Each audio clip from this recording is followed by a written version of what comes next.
Hi everyone, Emily here, and today I have for you my review of Babel by R.F. Kuang.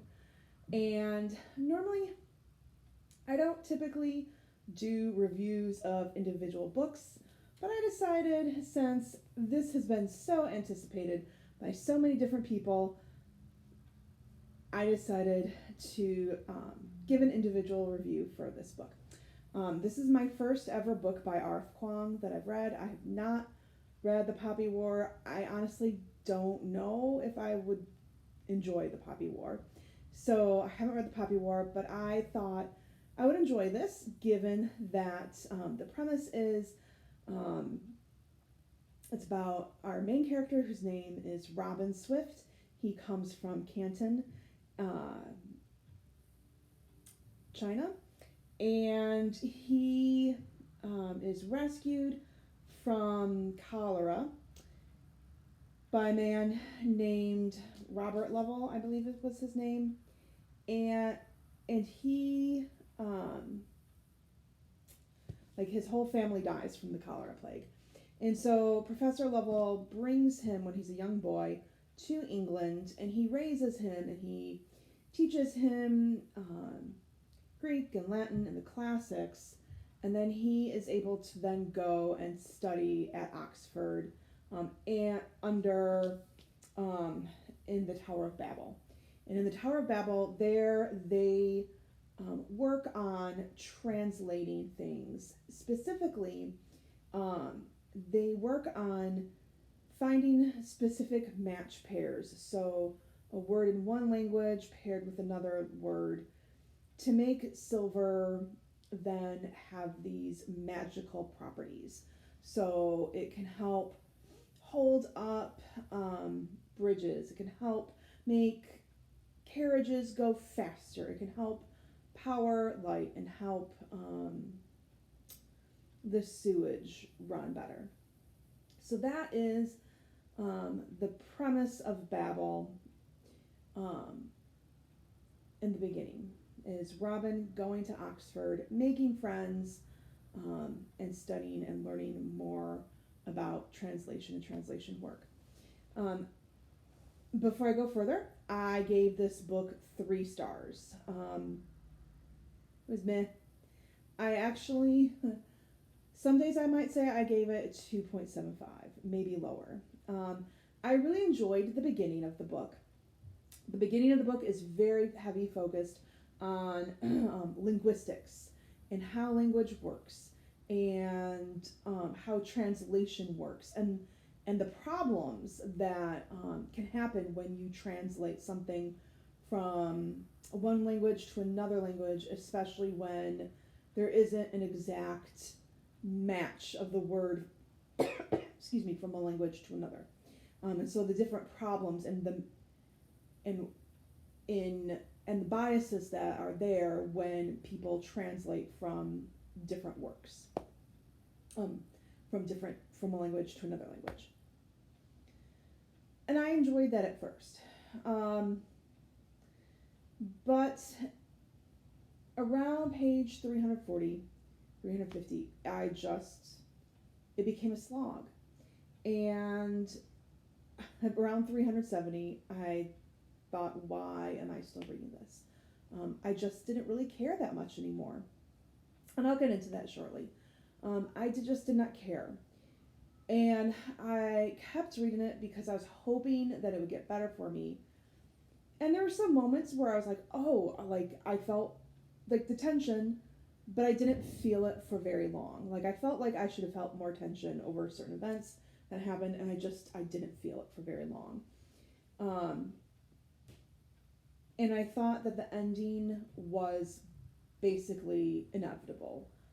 It didn't shock me. It didn't upset me. It was just kind of like, yep, it was inevitable. I could see that coming. So that's why I gave it 3 stars.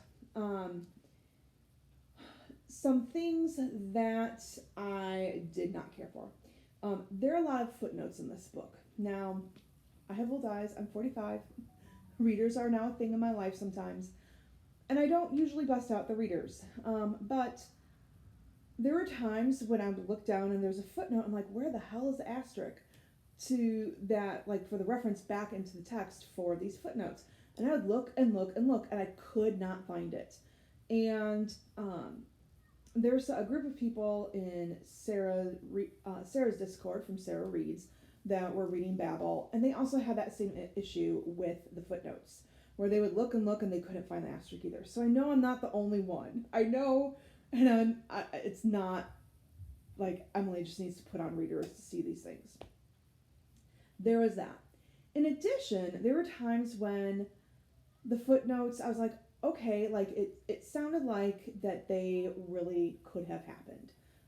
That they were like Kuang's kind of commentary on, this is what I found in my research, and commenting on that and adding to the text to give it a realistic sense. But then there were times when the footnotes commented about like Robin, or about something that happened years ago in our made-up world. So then it was like, well, are these footnotes real that I just read that I thought were real, or are they not real? Like what? So that really irritated me. The footnotes I just felt like were they were just annoying. They're very annoying. Let's see what else. It also, I felt, was very info dumpy. So there's a whole lot of development on linguistics and translation and word meanings and theory behind it and everything like that, to the point where I felt like, R.F. Kuang did a whole ton of research. No doubt. This was a very well researched book. And after a while, I just felt like she did all this research and she needs to find a way to use it, and she's just dumping it into the book. And I just got to the point where I'm like, I just don't want to read all this info dump anymore. As far as, so it's very info dumpy on language and linguistics. It then became info dumpy on colonialism. And please hear this, colonialism is and was horrific, okay? I just felt like, both within the linguistics and within the colonialism discussion, it was not nuanced, and it kind of like just hit you over the head with everything. I felt like the characters were very much caricatures. Like they were either all bad or all good, and not a whole lot of nuance in between. And that's not realistic. The world is not black and white. Like, yes, for sure, there are people who are very much like the evil people that were portrayed in this book. But there's also nuances to people, and I didn't get that. Another issue I had was so Robin meets 4 different people. So there's Robin, who is Chinese, and then he meets Rami, who is Indian, meets Victoire, who is Haitian, and then he meets Letty, who is born and raised in England. And there's talk about the different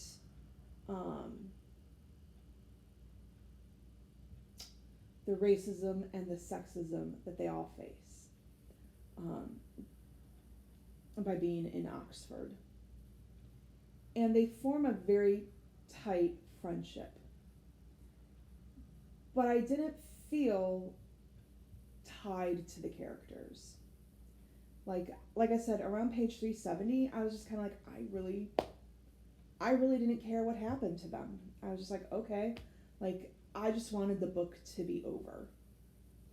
So,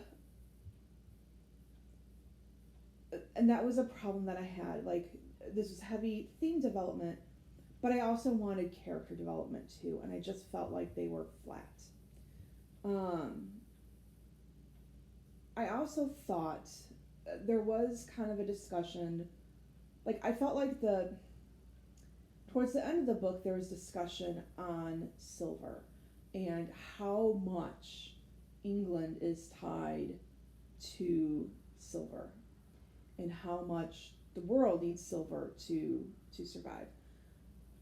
I thought she could have gone into a really interesting discussion and draw parallels to how the world that we live in relies on fossil fuels in order to survive, and how and there was some of that, but I just felt like the themes were kind of disjointed.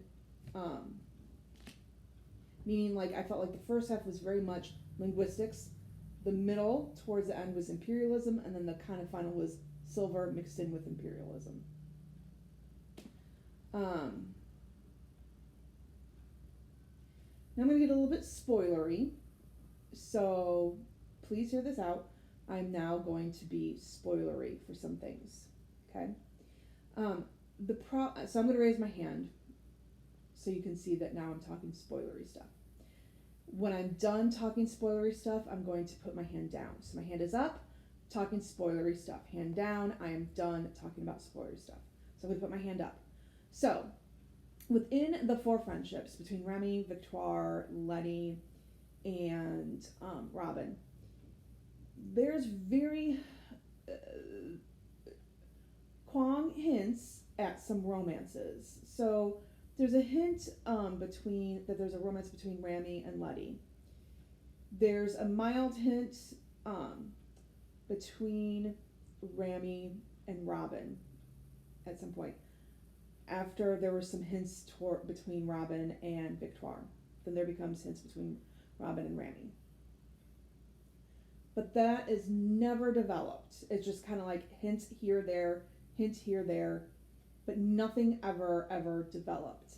And to be fair, there really can't be that much development between Remy and Robin because homosexuality is outlawed in Oxford at this time, in England at this time. However, and to throw that in there and to have that as a discussion too, she would have been doing way too much in this book. Between the themes of imperialism and colonialism, between the themes of language and linguistics, and then silver and how it drives society. However, towards the end of the book, it's implied that like a big chunk of the reason why Remy became this hardcore leader of the resistance to Babel was because he had fallen in love with Remy on their first day at Oxford, or he was beginning to fall in love with Remy on the first day of Oxford. And there really wasn't much plot development with that. And so, if that's why you're motivated to do this, then it needed to be developed more. I'm going to put the book down because I'm kind of tired of holding it, but I'm going to keep my hand up. So that was something that I had a problem with. In addition, the ending was like, the ending was inevitable. Biblically, the Tower of Babel fell. The Tower of Babel fell because God destroyed it, because he put judgment on Babel in the Bible because of their pride in building that tower to reach him. Okay? That's the story. That's the biblical story, the biblical context. So going into this, Babel's going to fall because it has to. If Kuang is going to draw those parallels, okay, it has to fall. So when it fell, when Robin decided to go down with Babel, did not shock me, because it was inevitable. I just felt the change from Robin being a student, kind of aware of of the racism, but not fully aware of it, to like full on hardcore, I'm going to take down Babel. I felt like that change was rather abrupt. And so I had a hard time really believing his motivations. And also because I didn't feel like his character was as developed as I wanted to, I just didn't really care. Because, again, Kuang had spent so much time laying the groundwork on linguistics and translation and imperialism. There wasn't much time for character development. And so the characters were pretty flat. All right, spoiler talk done. So bottom line, my thoughts on Babel. If you're wanting a book that deals heavily with topics of translation, of imperialism, of economics, and what drives and powers society, Babel is for you. If you're looking for a book with really good character development and good friendships, in my mind, Babylon is not for you. I'm okay. I was fine with all of the talk about the translations at the beginning, but I wanted more. I wanted a little bit less of that. I felt like there needed to be some editing there, so that way there could be time for that character development, so that way I can understand more the motives and the changes that Robin went through, and what drove him. So, will I read R.F. Kuang again? I know that I'm not going to read The Poppy War. I've already decided that, just because I've heard that it's really, really quite graphically violent, and I can't handle that. So, will I read other works by her? I don't know. Will I go buy them? If she comes out, I mean, I would give R.F. Kuang a chance again, but I don't think I would buy the book. I probably would check it out and see how I felt about it. Like I said, this is a 3-star. I will keep this for like end of the year purposes and videos from the end of the year, and then I'll be unhauling this because I know I'm not going to read it again. So for those of you who have read it and enjoyed it, please leave your thoughts in the comments below. Reading is subjective, so there's that. Hope you have a good rest of your weekend and have a great start to your week. Bye.